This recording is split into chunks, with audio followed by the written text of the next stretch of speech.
کبھی بائیں کروٹ لے رہا ہے، کبھی اپنے پاؤں کو پھیلاتا ہے، کبھی اپنے پاؤں کو سمیٹ لیتا ہے۔ اے ارباب ادا، جب عظمت آئے ہیں مولا کائنات کی خدمت میں آنے کے بعد جب چہرے کو دیکھا، دو طریقے سے روایت ملتی ہے۔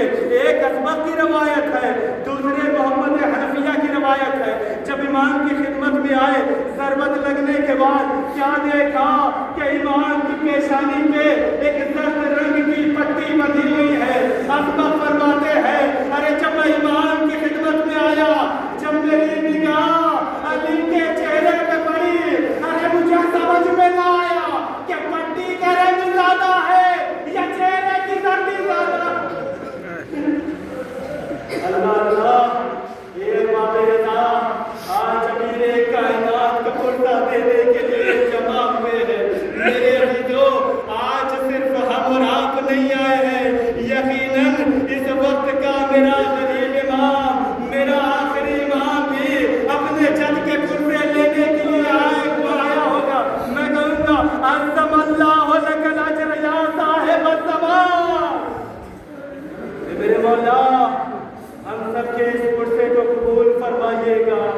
میرے عزیزوں، سارے مذاہب قبلہ سے سنیے گا، بس بڑی قیامت کی روایت ہے۔ آج کی جو شب ہے نا، آپ نے سنا ہے، بس ایک روایت ضربت کے حوالے سے سنے، پھر مولا کائنات کی وصیت کو پیش کرتا ہوں۔ جب میرے مولا کے سر پہ ضربت لگی ہے نا، تو بعض روایتیں کہتی ہیں امام حسن اور امام حسین گھر میں تشریف فرما تھے، کیونکہ ابھی نماز کا وقت نہیں آیا تھا، علی نماز سے پہلے مسجد میں چلے گئے تھے۔ دوسری روایت کہتی ہے امام حسن اور امام حسین دونوں نے مسجد کوفہ کا چاروں طرف سے گھیرا بندی کر لی تھی، کیونکہ پتا تھا کہ آج میرے بابا کا قاتل یہی کہیں ٹہل رہا ہوگا۔ آج باب رضا، خدا آپ کو کوئی غم نہ دے سوائے غم امیر کائنات کے۔ اے ارباب ادا، علی مصلی عبادت پہ گئے، علی کے سر پہ ضربت لگی۔ اے ارباب ادا، ارے ہم سنیں گے علی کے سر پہ ضربت کہاں لگی تھی؟ ارے خندق میں جس مقام پہ علی کے سر پہ ضربت لگی تھی، اسی مقام پہ ابن ملجم کی تلوار۔ اللہ اللہ، اے ارباب ادا، میرا مولا جب سر پہ ضربت لگی، منہ کے بل زمین پہ گرا، پھر اس کے بعد میرا مولا حسن آیا، نماز پڑھائی۔ نماز پڑھانے کے بعد اپنے آقا کے، اپنے بابا کے سر کو زانوں پہ رکھا۔ زانوں پہ رکھنے کے بعد ایک جملہ کہا، یا ابتا کسر تو ظہری، اے بابا آپ کے جانے سے قبر ٹوٹ گئی۔ آپ کے ذہنوں میں کچھ آیا؟ ارے یہ جملہ ہمیں مقتل کی کتابوں میں دو جگہ پہ ملا۔ ایک مرتبہ مولا حسن نے کہا یا ابتا کسر تو ظہری، دوسری مرتبہ جب میرا غازی عباس فرات کے کنارے مارا گیا، مولا حسین نے کہا اے بھیا عباس تیرے مرنے سے قبر، اے بھیا تیرے مرنے سے قبر توڑ دی۔ ضربت کے بعد میرے علی کو گھر لایا گیا۔ کس عالم میں لایا گیا مجھے نہیں پتا، مگر جیسے جیسے علی گھر آ رہے تھے، علی کی بے چینیاں بڑھ رہی تھی، کیونکہ زینب و ام کلثوم ہے۔ ارے ہم اور آپ باپ ہے نا، سمجھ سکتے ہیں کہ بیٹی کی محبت کتنا ہوتی ہے، اور خاص کر جب زینب جیسی بیٹی ہو کہ باپ کتنی محبت کرتا ہوگا۔ اور باب ادا سارے مذاہب کو ختم کیا، وہ گھڑی بھی آئی جب آج کی شب آئی ہے۔ میرا امیر کائنات بے چینی کے عالم میں کروٹ پہ کروٹ بدل رہا ہے، کبھی دائیں کروٹ لیتا ہے، کبھی بائیں کروٹ لیتا ہے، کبھی پاؤں پھیلاتا ہے، کبھی پاؤں کو سمیٹ لیتا ہے، پھر اس کے بعد سارے بچوں کو جمع کر کے وصیتیں کرنا شروع کی، ایک ایک کو وصیت کرتے رہے۔ آخر میں جب وصیت کر چکے، جناب زینب قریب آئی، آنے کے بعد کہتی ہے اے بابا آپ ایسے نہ جائیے گا، اے بابا میں گی. اے بابا پہلے میرے لیے ایک کفیل بنا کر کے جائیے. پھر اس کے بعد مولا کہتے ہیں اے شہزادی اے میری بیٹی یہ سب تمہارے بھائی ہیں جو کھڑے ہوئے ہیں, ان میں جس کو چاہو اپنا کفیل بنا لو. ایک مرتبہ شہزادی نے نگاہ کرنا شروع کیا. حسین کو دیکھا, نظروں کو ہٹا لیا. حسین کو دیکھا, نظروں کو ہٹا لیا. حسن کو دیکھا, نظروں کو ہٹا لیا. میں کہوں گا شہزادی کیوں ہٹایا؟ کہا یہ میرے امام ہیں, میں ان سے خدمت نہیں لے سکتی. اس کے بعد شہزادی کی نگاہ جا کر کے غیور بھائی عباس بڑی دیر تک عباس کو دیکھتی رہی. دیکھنے کے بعد کہتی ہے اے بابا مجھے کوئی اور کفیل نہیں چاہیے, مجھے میرا عباس چاہیے. عباس کو قریب بلایا. قریب بلانے کے بعد زینب کے ہاتھوں پہ ہاتھ دیا. دینے کے بعد ایک جملہ کہا اے عباس جب تک یہ ہاتھ سلامت رہے زینب کا خیال.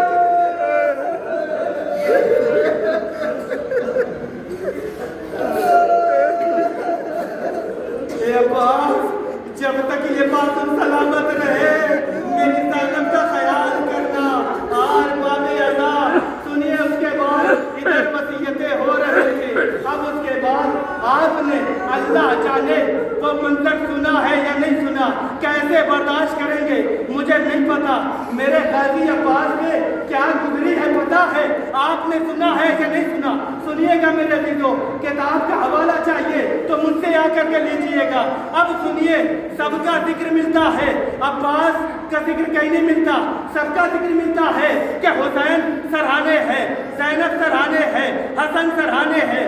مگر مقتل لکھتا ہے, مقتل امیر کائنات میں ایک جملہ ملتا ہے کہ سب تو نظر آ رہے تھے مگر جب یہ نمازی نماز پڑھنے کے لیے مسجد میں گئے ہیں, ارے خدا آپ کو سلامت رکھے, جملہ پہنچ گیا تو بہت گریا کریں گے. غازی عباس کی مصیبت تو سنیے گا, غازی عباس پہ کیا گزری ہے.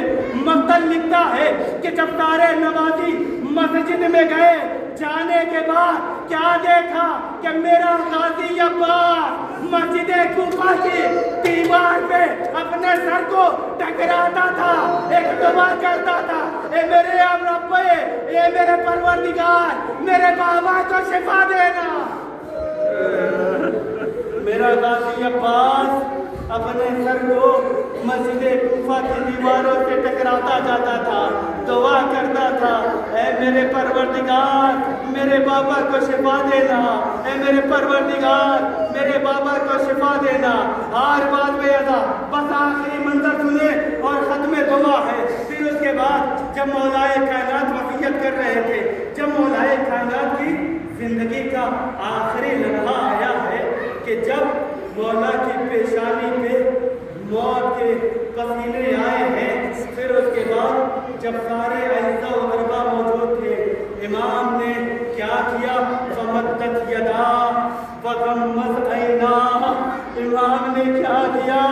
اپنے دونوں ہاتھوں کو سیدھا کیا, اپنی دونوں آنکھوں کو بند کیا, پیشانی پہ موت کے آثار نمودار ہوئے. ایک ایک کو وصیت کی اے میرے لال حسن زہر دیا جائے گا صبر کرنا, اے میرے لال حسین تجھے خنجر سے ذبح کیا جائے گا صبر کرنا. آخر میں جناب زینب آئی. زینب آنے کے بعد جب علی کی یہ حالت دیکھی, ہاتھوں میں ہاتھ دیا. سنیے گا میرے عزیزو, خدا کسی بیٹی کو وہ منظر نہ دکھائے. ارے مقتل لکھتا ہے کہ زینب قریب آئی, باپ کے ہاتھوں میں اپنا ہاتھ دیا. علی نے پہچانا نہیں کون آیا ہے. ایک مرتبہ شہزادی آواز دیتی ہے اے میرے بابا, اے بابا, اے بابا. ارے آپ کی زینب آئی ہے.